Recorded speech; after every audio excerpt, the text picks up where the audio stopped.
ছাত্ৰ-ছাত্ৰীসকল, আজি তোমালোকক 9 নং পাঠৰ একেবাৰে শেষৰ ক্লাছটো দিবলৈ ওলাইছোঁ। তোমালোকে মনোযোগেৰে ভিডিঅ'টো চাবা আৰু পাঠ্যপুথিৰ কথাখিনি বুজিবলৈ চেষ্টা কৰিবা। এই অধ্যায়ত আমি জনসংখ্যা সম্পৰ্কে আলোচনা কৰিম। জনসংখ্যা আৰু জনসংখ্যাৰ ভিতৰত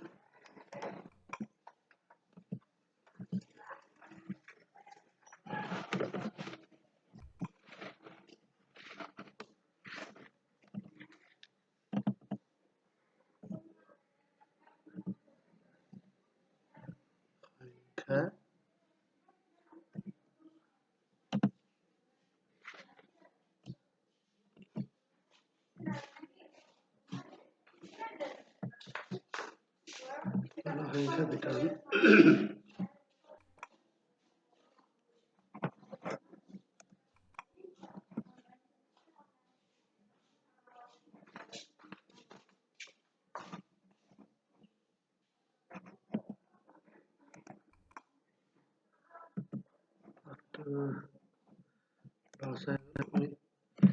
পাঠ্যপুথিৰ এই পৃষ্ঠাটো আলোচনা কৰিম। জনসংখ্যা কেনেকৈ এখন ঠাইৰ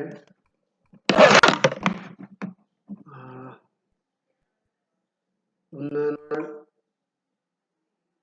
মূল উপাদান হিচাপে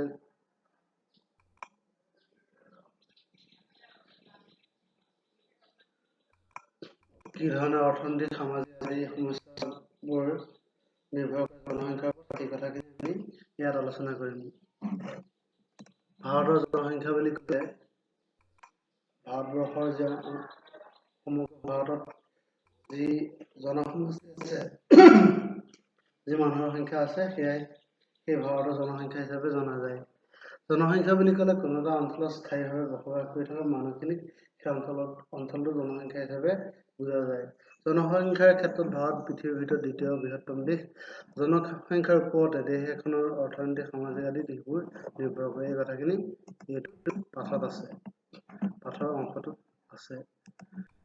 আৰু জনসংখ্যা বুলি ক'লে পৰিয়ালৰ পৰা আৰম্ভ কৰি গাঁও, নগৰ, মহকুমা, জিলা, ৰাজ্য আদিৰ গণনা দেশখনৰ জনসংখ্যা উলিওৱা হয়। জনসংখ্যা বৃদ্ধি আৰু হ্ৰাস হৈ থাকে। জনসংখ্যা সদায় একে নাথাকে, জনসংখ্যাৰ হ্ৰাস বা বৃদ্ধি হয়। জনসংখ্যা বৃদ্ধি নিৰ্ভৰ কৰে মূলতঃ জন্মৰ হাৰ, মৃত্যুৰ হাৰ আৰু প্ৰব্ৰজনৰ ওপৰত।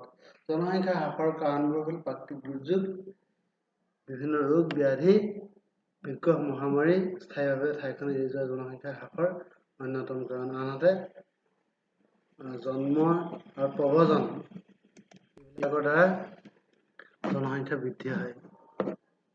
জন্ম আৰু প্ৰব্ৰজনৰ দ্বাৰা জনসংখ্যা বৃদ্ধি হ'ব পাৰে।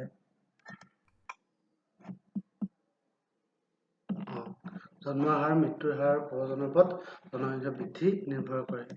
এই কথাখিনি ইয়াত আছে। আৰু ক'ত ক'ত জনসংখ্যা কি ধৰণে বিতৰণ কৰা হৈছে সেইটো আমি সেই পাঠটোত পাম।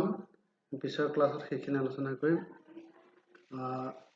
সকলো ঠাইতে জনসংখ্যা সমান নহয়। জনসংখ্যা বিতৰণ জনসংখ্যা বৃদ্ধিৰ লগত জড়িত এটা গুৰুত্বপূৰ্ণ দিশ। জনবসতি বেছি হ'লে জনসংখ্যা বেছি হয় আৰু ঘনত্ব বাঢ়ে।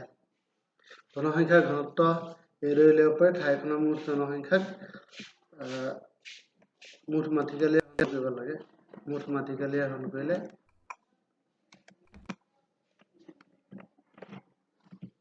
মুঠ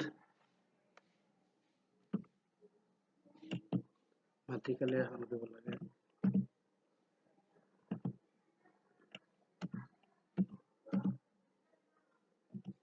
কালিৰে হৰণ